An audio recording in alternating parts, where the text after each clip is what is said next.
झन् छक्क परे। प्रचण्डले सूर्य चिन्ह मेरो हो भनेको सुन्दाखेरि अचम्म लाग्यो। प्रचण्डले सूर्य चिन्ह मेरो हो। मैले दृष्टान्त पनि दिएँ, केटाकेटीहरू कहिले कहिले अर्को बच्चाको खेलौना कति अनि त्यस्ता मान्छेहरूका पछाडि लागेर केही हिँडेको देख्दा पनि अचम्म लाग्छ। त्यस्ता मान्छेका पछि पनि लाग्ने अचम्म लाग्छ। त्यस्ता मान्छेका पछाडि पनि मान्छे दुई चारजना हिँडेका देख्छु। के भयो कौशिने भयो पट्टी त खोल्नु शाखाबाट।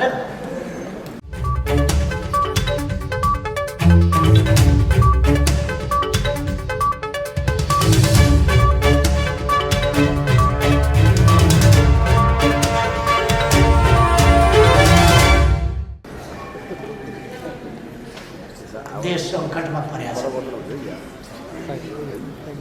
सङ्कट होला, केपी ओलीलाई पर्या होला, प्रचण्डलाई पर्या होला, माधव नेपाललाई पर्या होला। देशलाई कहाँ सङ्कट पर्यो, केमा सङ्कट? तपाईँहरूलाई केमा सङ्कट पर्यो भन्नुहोस् त?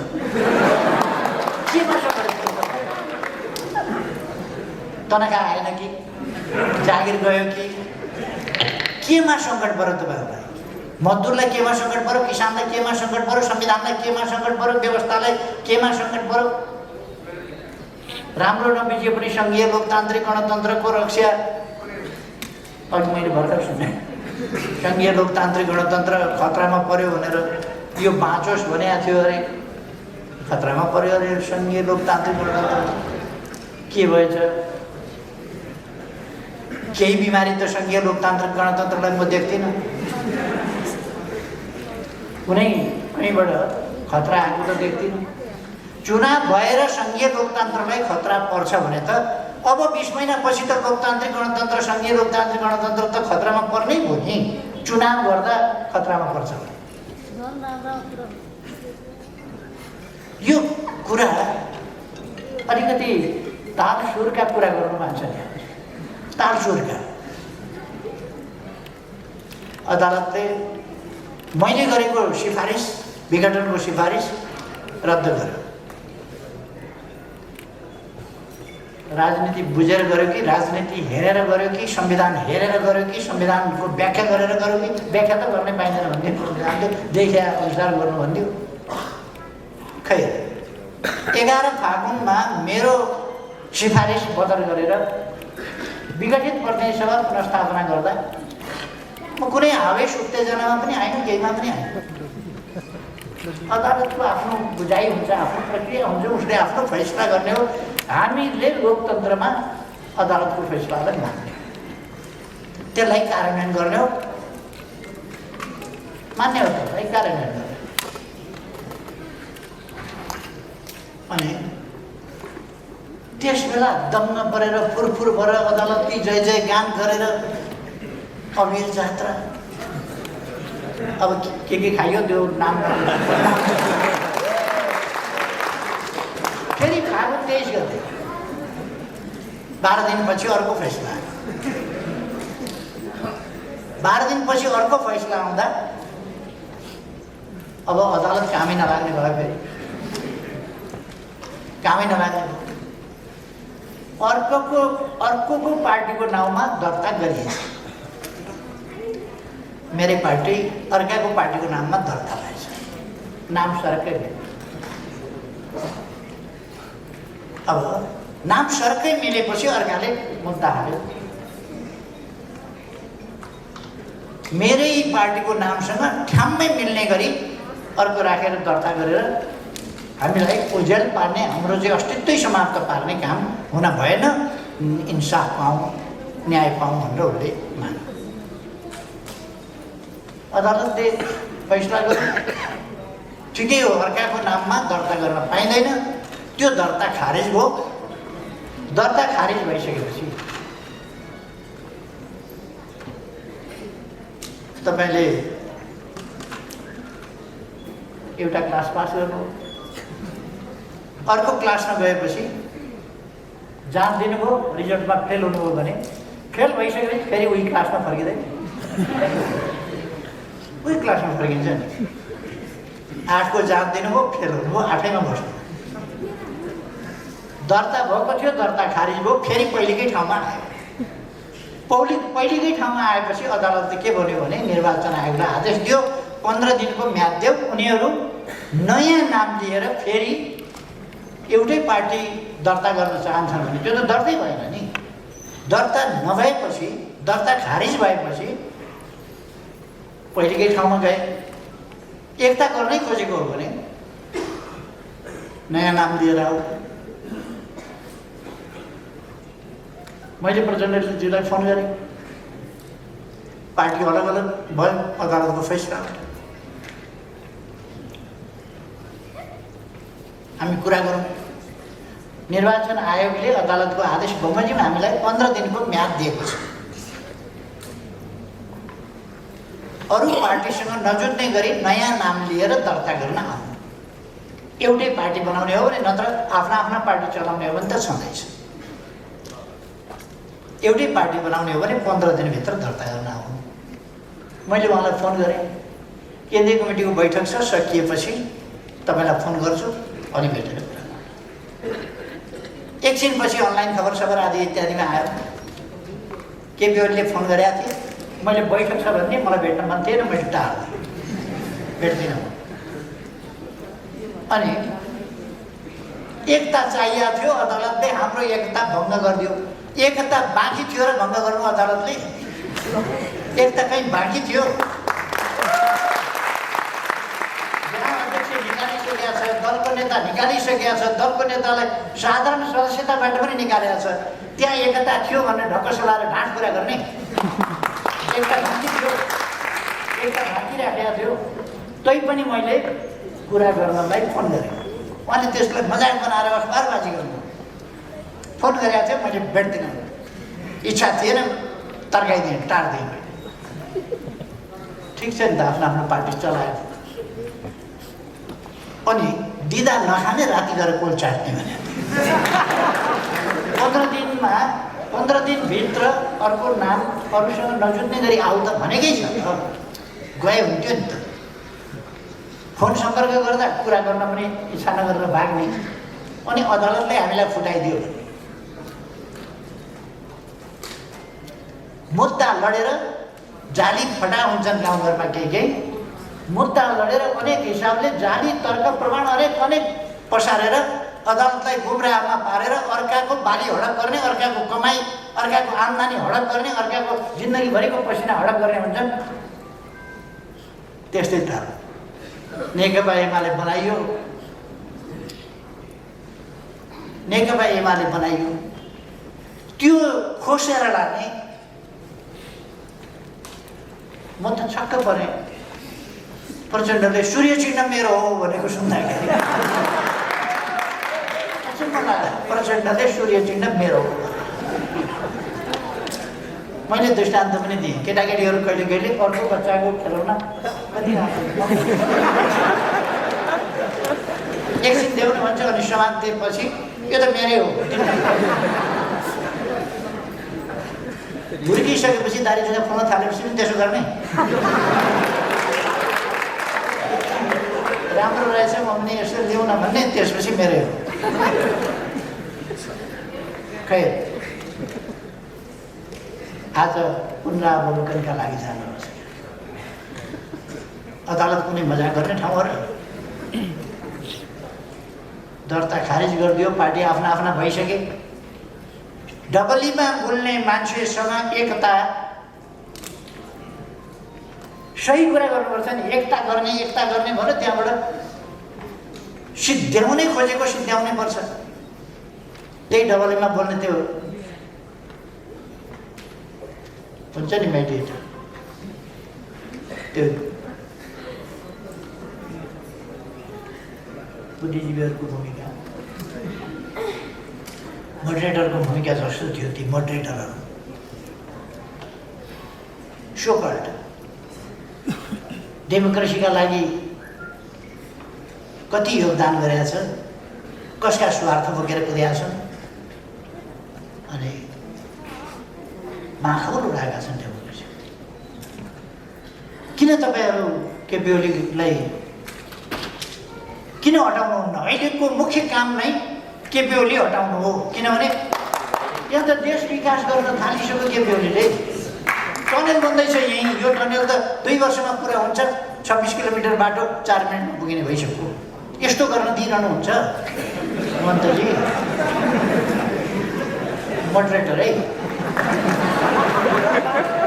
तराईका समस्या पनि समाधान गर्न आँटिसक्यो, त्यो गर्न दिनुहुन्छ?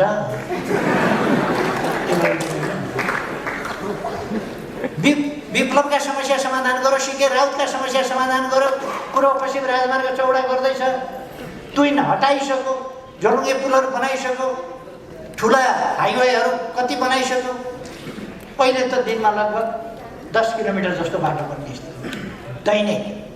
मेलम्चीको पानी खसाइसक्यो, छिटो हटाउनु परेन, छिटो हटाउनु पर्यो।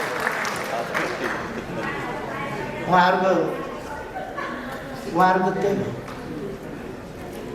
पोलिटिक्स होइन। देशप्रति अलिकति इमान्दार हुन सिक्नु पर्यो। कहाँ पर्यो देश सङ्कटमा? अघि भर्खर पनि एकजना मित्रले भन्नु, ल वाक स्वतन्त्रता, प्रकाशन स्वतन्त्रता, कस्तो वाक स्वतन्त्रता छ? वाह, ज्याकेट भरेर फुत्त फ्याँकिदिन पाइन्छ। कसैले नथुनेको मुख आफै टेप लाएर थुनेर आएर गर्न पाइन्छ। त्यसपछि मनपरी बोल्न पाइन्छ, बोल्न पाइन्छ भन्दै बोल्न पाइन्छ, मनपरी बोल्न पाइन्छ, लेख्न पाइन्छ, छाप्न पाइन्छ। अनि कहाँनेरि भएन स्वतन्त्रता? वाक भएन कि प्रकाशन भएन कि के स्वतन्त्रता भएन? केमा भएन? अनि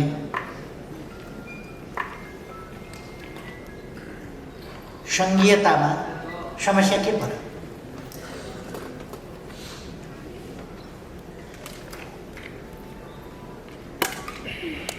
मेरो विचारमा यद्यपि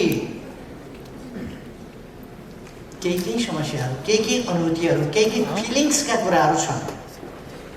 तर अब फिलिङ्स बाहेक भन्ने हो भने कुनै पनि प्रदेशलाई केन्द्रबाट बजेटमा कम बेस गरिएको छैन। बजेटमा कम बेस गरिएको छैन, बरु जहाँनेरि पछाडि परेको छ त्यहाँका लागि प्रोजेक्ट तयार गरिएको छ। तराईको सिँचाइको लागि अब प्रदेश नम्बर 2 को सिँचाइका लागि अब 2टा प्रोजेक्ट, एउटा सुनकोशी मरिन डाइभर्सन शिलान्यास गरिसक्यौँ हामीले।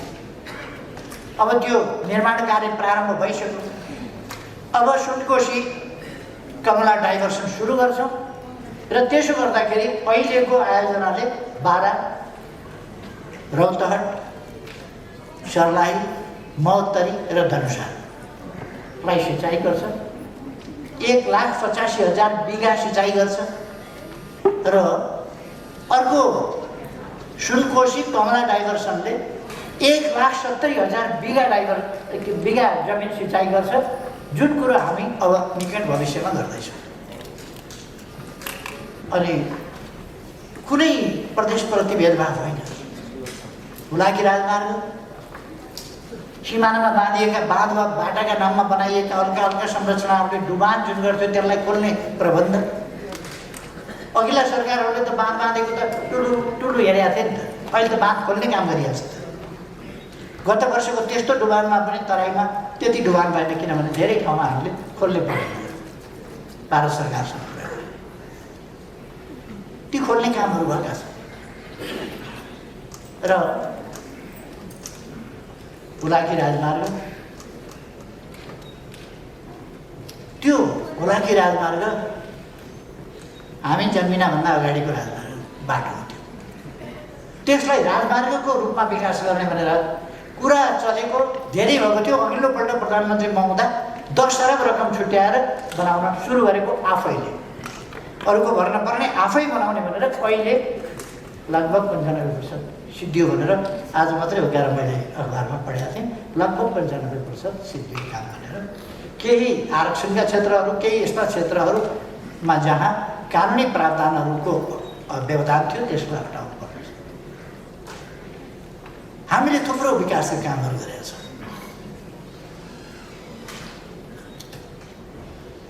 एकजना बुद्धिजीवीले एउटा आर्टिकल लेख्नु भएको रहेछ। त्यो आर्टिकल के लेख्नु भएको रहेछ भने फागुन 3 गते केपी ओलीले अब के गर्छु भनेन, विगत 3 वर्षमा के गरे भनेर इतिहास सुनाएर बसे, पछाडिका कुरा बितेका कुरा गरेर बसे, अब के गर्छु भनेर। मैले अब के गर्छु भन्ने कुरा थुप्रै गरेको छु। एकछिनसम्म जाँगर चलेछ, सुन्नुभएछ, एकछिन पछिदेखि दिक्क लागेछ, टिभी बन्द गरेर सुत्नु भएछ साथी। अनि सुन्नु भएन, त्यसपछि पछि के गर्छु भन्ने कुरा त कुरै छैन भनेर भन्दैन। त्यस्तो होइन। म हाम्रो दाजुभाइ दिदीबहिनीहरूलाई के आग्रह गर्न चाहन्छु भने आज नेपालमा प्रेस स्वतन्त्रता छ, मिडियाको स्वतन्त्रता छ, वाद प्रकाशन स्वतन्त्रता छ, सभ्यता कति, मर्यादा कति, सभ्य समाज कसरी बनाउने हामी हरेकको कर्तव्य हो त्यो लगाउने। त्यो कसरी हामीले त्यसको पालना गर्ने हामी हरेकको कर्तव्य हो। हामी हरेक सचेत नागरिक, अनपढ गाउँको पछाडि परेको दुर्गम ठाउँको कसैले पढ्न नजानेको लेख्न नजानेको वा सभ्यता नदेखेको मान्छे मिडियामा काम गरिरहेको छैन, नेता भइरहेको छैन। त्यो त टाठोबाटै गरेर मिडियामा होला, टाठोबाटै गरेर नेता भएको होला, राजनीतिक कार्यकर्ता होला। त्यस्ता टाठाबाटाहरूले आफ्नो सामाजिक मर्यादा सभ्यता जस्ता कुराहरू कायम राख्ने कर्तव्य हुन्छ। हाम्रो गौरवपूर्ण सभ्यताको परम्परा, शिष्टताको परम्परा, मर्यादाको परम्परा, हाम्रो त पितृदेव भव गुरुदेव भव आदि। हामी आफूभन्दा ठुलाहरूलाई सम्मान गर्ने, सानाहरूलाई स्नेह गर्ने, त्यो हाम्रो सभ्यता हो। त्यसमा कति हामी अरूका नकल गर्दैछौँ, कति नकलभन्दा बढी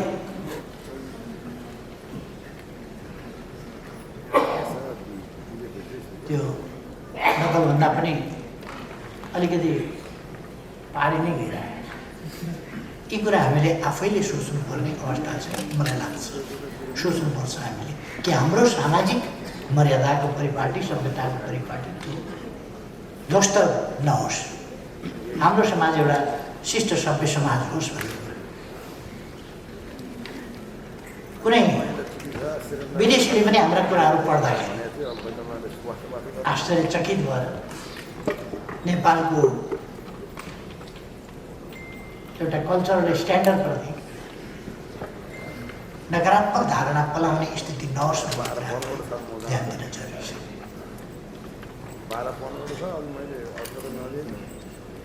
नेपालको सञ्चार जगतको क्षेत्रमा आज पनि सञ्चार क्षेत्रसँग सम्बन्धित एउटा कार्यक्रम छ। त्यसमा म भन्न चाहन्छु सरकार पूर्ण रूपमा स्वतन्त्रताका हकहरू, प्रेस स्वतन्त्रता, वाक स्वतन्त्रता लगायतका स्वतन्त्रता, सञ्चार क्षेत्रका तमाम स्वतन्त्रता लगायत अन्य स्वतन्त्रताहरूको पक्षमा दृढताका साथ खडा छ। सरकार कति मर्यादित व्यवहार भएको छ, कति सभ्य व्यवहार भएको छ, त्यो तपाईँ हामीले एकछिन आनन्द मान्ने कि नमान्ने कुरा होइन। यसको असर दूरगामी रूपमा हुन्छ हाम्रो समाजका लागि। हामी महिलाहरूलाई कतिको सम्मानजनक ढङ्गले व्यवहार गर्छौँ, हेर्छौँ, हाम्रो दृष्टिकोण के छ? अथवा अरू हिसाबले कहीँ पनि एउटा सामान्य सामाजिक शिष्टता, ती कुराहरूलाई हामीले हेर्नुपर्छ र अरूको हकमा, अरूको अधिकारको अरूको सुरक्षा, अरूको मर्यादाको सुरक्षामा आँच नपुगोस् भन्ने कुरा, भ्रमपूर्ण कुरा छपाइदियो, ब्ल्याकमेलिङको बाटो समात्यो, भ्रमपूर्ण कुरा छपाइदियो, मान्छेको चरित्र हत्या गरिदियो, परिवार विशृङ्खलित बनाइदियो, त्यस्तो हुन थाल्यो भने उछालिदियो। त्यस प्रकारको शैली हाम्रो शैली होइन। त्यसबाट हामीले स्वतन्त्रताको उपभोग गर्दा सही ढङ्गले उपभोग गर्नुपर्छ, नत्र भने त्यसको दुरुपयोग हुने खतरा छ। अब त हामीले सिक्नुपर्छ, यति उछलकुद भइसकेपछि अब त हामीले सिक्नुपर्छ भन्ने मलाई लाग्छ। सरकार यसमा स्वतन्त्रतामा कुनै बन्देज लगाउने या कुनै नियन्त्रण गर्ने अथवा कुनै अङ्कुश लगाउने वा कुनै हिसाबले न्यून गर्ने पक्षमा छँदै छैन र हुँदैन। सरकारको तर्फबाट सञ्चार क्षेत्रलाई पुर्याउनु पर्ने सहयोग, त्यसलाई गर्नुपर्ने अरू त्यसलाई फस्टाउनका लागि गर्नुपर्ने सहयोग, त्यस सन्दर्भमा गच्छले भ्याएसम्म सरकार त्यो गर्न तयार छ। त्यसकारण साथीहरू त्यसमा ढुक्क रहनुभएको हुन्छ भन्ने म आग्रह गर्न चाहन्छु। केही मान्छेहरूले आज देशको राजनीतिलाई धमिल्याउन खोजेका छन् आफ्नो निज स्वार्थका लागि, केही व्यक्तिहरूको निज स्वार्थका लागि। के यो देश प्रचण्ड भन्ने मान्छेको स्वार्थका पछाडि सधैँ जानुपर्ने हो? अनि एउटा मान्छेहरूले भन्ने गरेका छन्, लेख्ने गरेका छन्, आधा आधा भनेको थियो, खोइ आधा आधा। अनि त्यो आधा आधा भन्ने कागज बिचैमा प्रचण्डले च्यातेर कार्यकारी चाहियो भनेर कार्यकारी लेखाएर 5 वर्षै तपाईँ गर्नुहोस् भनेर अर्को कागज गरे होइन। त्यो पहिलेको कागज च्यात्या होइन एउटा। दोस्रो, उहाँले आधा आधा गर्ने भनेपछि त्यसमा के थियो भने आधा गरिहाल उहाँले सहयोग गर्नुपर्थ्यो। आधा भनेको 60-40 को कुरा हो, हाम्रो बाँड्ने चलन त्यसै गरी थियो। ल छोडिदियो, अढाई वर्ष गर्यो। त अढाई वर्ष गर्दा तपाईँहरूले सबैले सुन्नुभयो होला।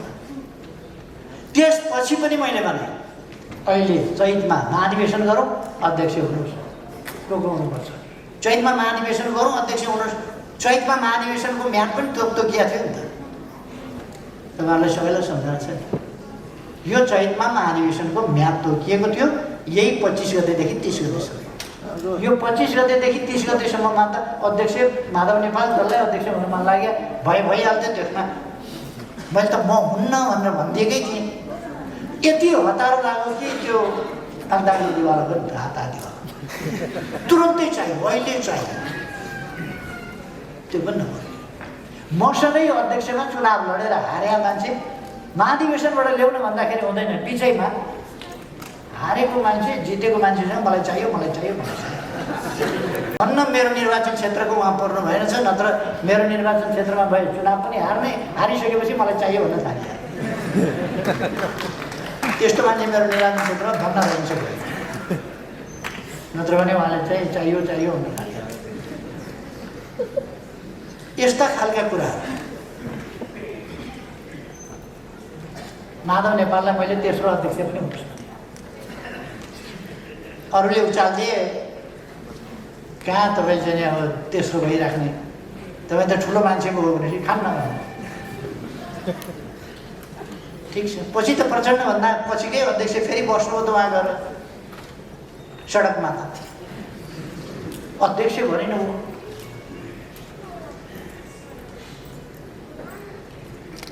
म सानो हुनुभन्दा अगाडि बडो चल्थ्यो। म सानो हुनुभन्दा अलिक अगाडि केटाकेटीहरू बिहे गरी खेल्थे। दुला हुन्थ्यो, दुलै हुन्थ्यो, कोही बाजा बजाउने, कोही घोष लगाउने, यस्तो बिहे गरी खेल्ने भन्ने एउटा खेल हुन्थ्यो। अलिक मेरो पालोमा अलिक भएन, मभन्दा अलिक अगाडिसम्म चाहिँ यो खेल बडा चल्थ्यो हाम्रो समाजमा। केटाकेटीहरू खेल्थे, बिहे गरी खेल्थे, दुला हुन्थ्यो, दुलै हुन्थ्यो। खेल सिद्धिएपछि सिद्धियो। त्यहाँ त प्रधानमन्त्री पनि भइहाले, अध्यक्ष पनि भइहाले, के भयो। 10 जनालाई पार्टीबाट निकाले, सडकबाटै पार्टीबाट 10 जनालाई निकाले, उपनेता पनि निकाले, अनेक निकाले, महासचिवलाई पनि निकालिदिए, अर्कोलाई पनि निकाले। हो सडकबाटै, सडकको राज।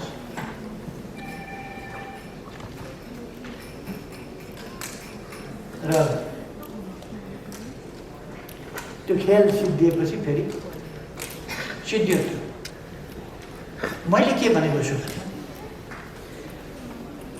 मलाई प्रधानमन्त्रीमै बस्नुपर्छ भन्ने छैन, तर एकाध मान्छेलाई हतारो भयो भनेर ती मान्छेको तीव्र महत्त्वाकांक्षा, व्यक्तिगत स्वार्थ, देश बनाउने उहाँहरूको कुनै कुरा होइन, कुनै कुरा छैन।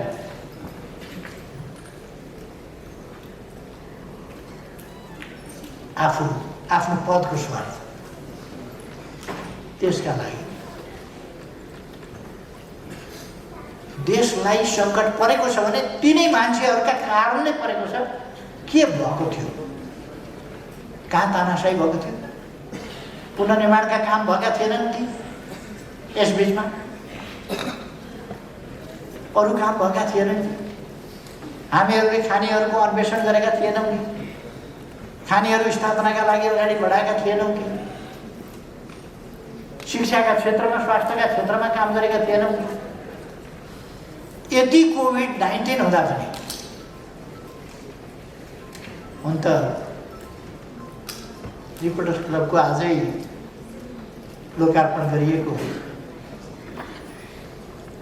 संस्थागत मुखपत्र, त्यसमै पनि नागरिकले आफैले पैसा तिरेर परीक्षण गराउनु पर्ने, आफैले पैसा तिरेर उपचार गराउनु पर्ने भन्ने गलत तथ्याङ्क प्रस्तुत गरिएको छ।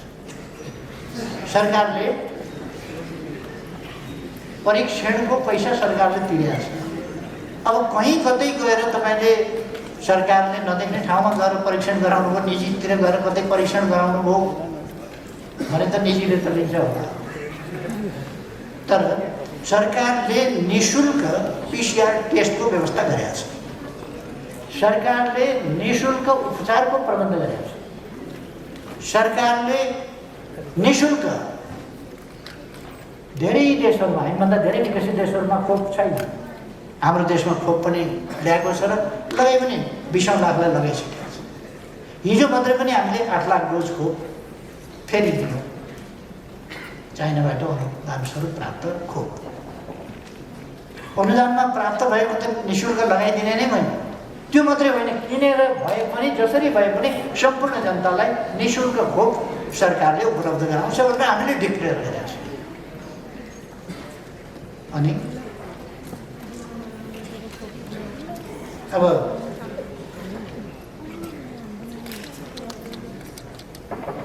आलोचना गर्ने, सरकार बनाउने बित्तिकै पहिलो बजेटमा यो किन गरिएन, त्यो किन गरिएन, ज्येष्ठ नागरिक भत्ता किन बढाइएन भनेर धुम मचायो पहिलो बजेटमै। र हामीले गत बजेटमा बढायौँ। सामाजिक सुरक्षाका प्रबन्धहरूको क्षेत्रमा थुप्रो काम हामीले गर्यौँ। योगदानका आधारमा सामाजिक सुरक्षा जस्ता कुराहरू गर्यौँ। त्यसरी अरू पनि सामाजिक सुरक्षाका कामहरू हामी गर्दै जान्छौँ। अब पनि साउन 1 गतेबाट सामाजिक सुरक्षा भत्ता अलिक बढ्छ नै, लागु नै गरे, साउन 1 गतेबाट लागु नै गरे, बढ्छ। कसैलाई आपत्ति लाग्छ भने फेरि मैले भनिदिन्छु, आपत्ति लाग्छ भने सामाजिक सुरक्षा भत्ता साउन 1 गतेबाट लागु हुने गरी बढाइनेछ।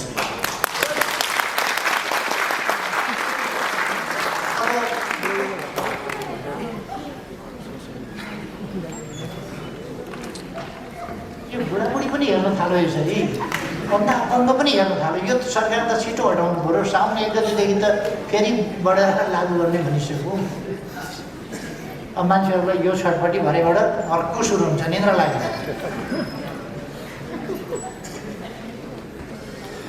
हामीले उत्तर दक्षिण रेलको कुरा गऱ्यौँ, हामीले के अरे काठमाडौँ रक्सौल रेलको कुरा गऱ्यौँ, पूर्व पश्चिम रेल अब छिटै शिलान्यास गर्दैछौँ, छिटै शिलान्यास गर्दैछौँ। अहिले कतिपय ठाउँमा बाटोहरू पनि राखेका छन्, राइट अफ वे स्पष्ट गरिएको छ। त्यहाँ क्षतिपूर्ति दिने अधिग्रहण गर्ने कामहरू भइरहेको छ। रेल ल्याएर धेरै वर्षपछि रेल ल्याएर रेल किनेर आफ्नै रेल अब छिटै नै सञ्चालन गरिँदैछ। आफ्नै रेल बर्दिवाससम्म अब रेल छिटै सञ्चालनको शिलान्यास गरिन्छ। रेल किनेर ल्याएको तपाईँहरूले अस्ति नै हेरिसक्नुभएको छ। रेल किनेर ल्याइसकेको छ, सञ्चालनको काम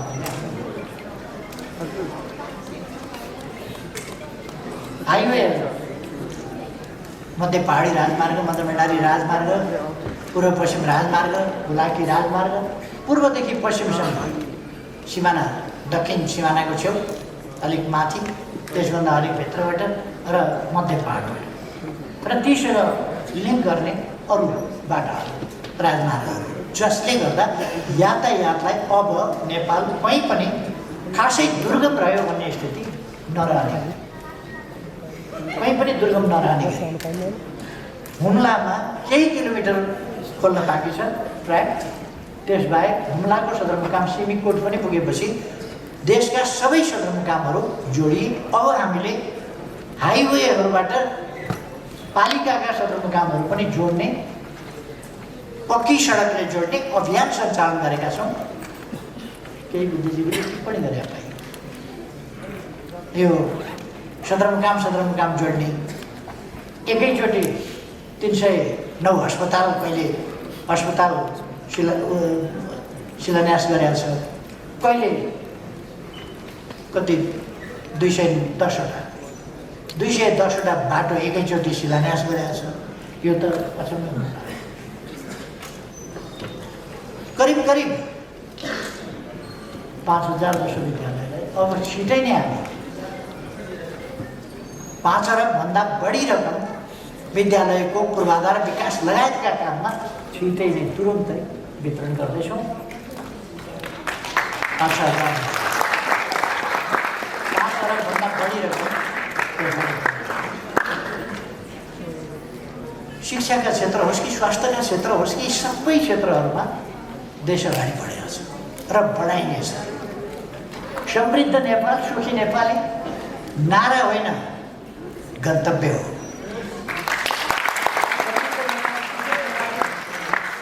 हाम्रो साकार हुन सक्ने आकाङ्क्षा हो, जसलाई हामी साकार पारेर छोड्छौँ, निकट गर्छौँ र नेपाली जनताका सपनाहरूलाई छरपष्ट पार्ने र यस देशमा अस्थिरता कायम गर्ने, यस देशलाई सुदृढ एकतामा, राष्ट्रिय एकतामा जान नदिने त्यस प्रकारका क्रियाकलापहरू सक्रिय छ। यसपल्टको अस्थिरता के कारणले भएको अस्थिरता? नेकपा भन्ने एउटै पार्टीभित्र त्यसै पार्टीका मान्छेहरूको घिनलाग्दो महत्त्वाकांक्षा, व्यक्तिगत स्वार्थका कारणले समस्या खडा भएको होइन। अरू केही थियो? छ। अरू केही पनि छैन, त्यत्तिका कारण। अनि त्यस्ता मान्छेहरूका पछाडि लागेर केही हिँडेको देख्दा पनि अचम्म लाग्छ। त्यस्ता मान्छेका पछि पनि लाग्ने अचम्म लाग्छ। त्यस्ता मान्छेका पछाडि पनि मान्छे 2-4 हिँडेका देख्छु। के भयो? कौन्सिने भयो, पट्टी त खोल्नु शाखाबाट। आफ्नो मस्तिष्क, आफ्नो बुद्धि अरूलाई साप्ती नदिनुहोस् न, आफै लिनुहोस् त कमसेकम। केही मान्छेहरू देखेर त अचम्म लाग्छ। आफ्नो खोपडी अरूलाई साफ राख्न दियो भने आफू चाहिँ पछि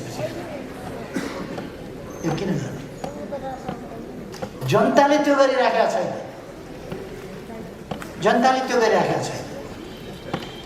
तर केही मान्छे छ भोकु बजाउन सिपालु, प्राय अलिक आफूलाई ठुलै हुँ भन्ने ठान्ने त्यस्ता मान्छेहरू नै त्यसमा लागेका थिए। खैर, हामी नेपाली जनता सचेत भएका छौँ भन्ने मलाई लाग्छ। त्यसकारण नक्कली कुरा गरेर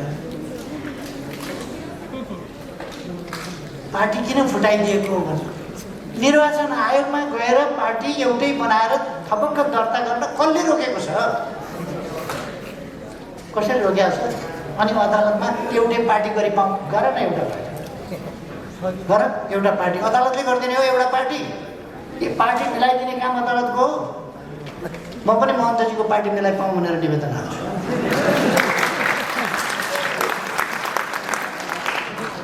अब उहाँ र म नमिल्ने, अदालतमा गएर महन्तजीको पार्टी मिलाइ पाऊँ,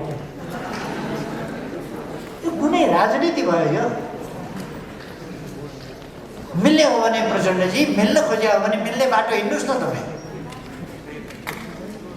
डबलीको भाषा बोलेर एकताका डिङा पनि गफ दिने, डबलीका भाषा बोलेर बेकारका उल्टा फाल्टा कुरा नगरेको भए। नमाग्या न्याय दियो अदालतले भनेर तपाईँले नमागेको दियो होला। तपाईँले त अर्काका नाममा पार्टी दर्ता गर्नुभएको थियो, ऋषि कटेललाई त मागेकै थियो नि। अनि दुईटा झगडिया मध्ये दुईटैलाई मागेको, एउटी मान्छे घाम अर्की मान्छे पानी। अब त्यसमा दुईटैलाई घाम पनि पानी पनि कसरी दिने?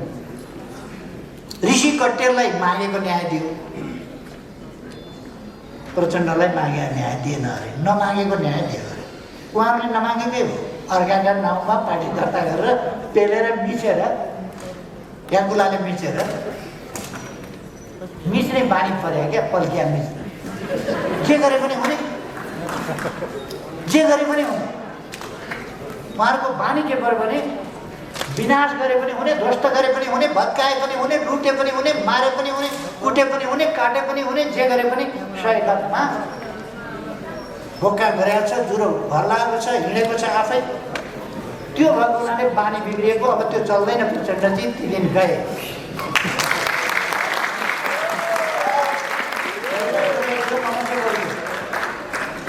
मान्छेहरू तपाईँका हतियार, तपाईँका लडाकुसँग डराउने समय थियो। म डराउँदैन थिएँ, अनि त्यस बेला पनि बोल्थेँ, गलत गर्दै हुनुहुन्छ तपाईँहरू, लल्कार्थेँ त्यस बेला।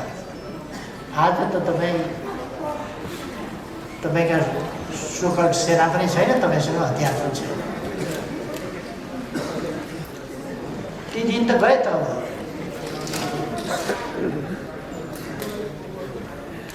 हाम्रो गाउँमा एकजना हजुरबा हुनुहुन्थ्यो, खेलो भन्ने खेल हुन्थ्यो, ठुल्ठुलो ढुङ्गो टिपेर फ्याँक्ने खेल। अनि हजुरबाले भैँस सम्झिनु भएछ। यत्रो ढुङ्गो त म त्यहाँ पर फालिदिन्थेँ, खोइ ल्याउँछ केटा हो।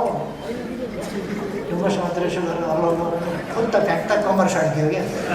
उहाँले आफू बुढो भएको थाहा पाउनु भएन छ।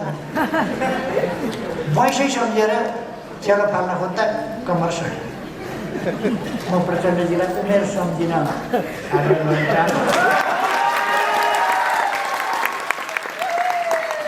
सम्झिएर छेलो फ्याँक्न नखोज्नुहोस्, ढाड सड्किन्छ।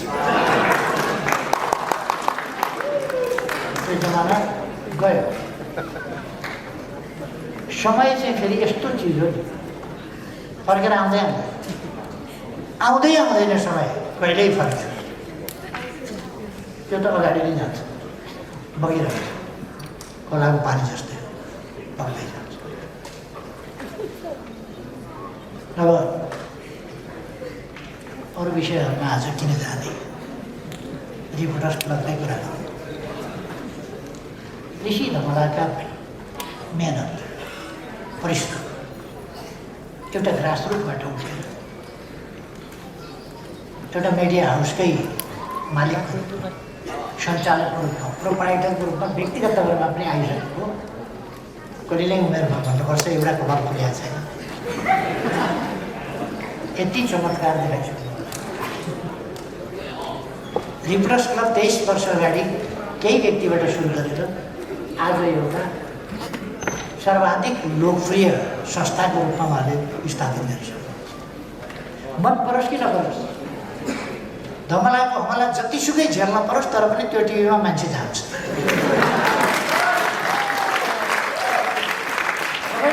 त्यहाँ पुगेपछि फर्काइदिन्छ,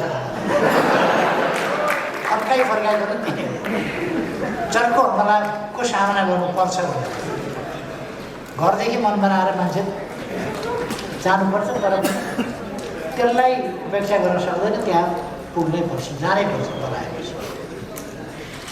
अर्को ऋषि धौलासँग अर्को एउटा क्षमता छ, कोही आउँदैन भन्यो भने क्रेनले उठाल्छ, यदि कोही आउँदैन भन्यो भने त्यसलाई क्रेनले ट्याप्प समातेर ठपक्कै ल्याएर यस्तो म्याग्नेट छ ऋषि धमलासँग, जुन म्याग्नेटले नजिकै जान्न भने टपक्क तानिहाल्छ, नजिकै जान्न भने टपक्क तान्छ। त्यो खालको चुम्बकत्व ऋषि धमलामा छ। त्यसै कारण रिपोर्टर्स क्लब आज यहाँ छ। त्यसै कारण रिपोर्टर्स क्लबले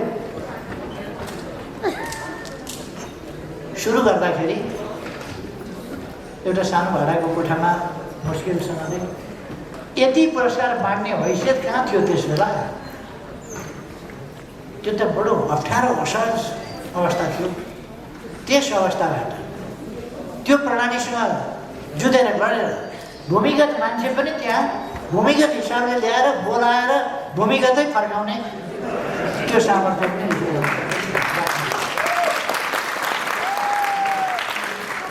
ओझ्यालमा परेका, कुनामा परेका, स्याडोमा परेका त्यस्ताहरूलाई पनि चुपमा ल्याउने त्यो काम पनि नसोचेका इस्युहरू कहिले कहिले चट्ट सामनेमा ल्याइदिने र त्यसले कुन इस्यु कतिखेर ल्याउन पर्छ अगाडि त्यसमा भौतिक कुशलतापूर्वक काम गर्थ्यो, गरिआएको छ र त्यसमा सबभन्दा बढी स्मार्टनेस ऋषि धमला। त्यसकारण ऋषि धमलालाई स्मार्ट पुरस्कार, स्मार्ट पत्रकार पुरस्कार दिनु उचित हो। स्मार्ट पत्रकार पुरस्कार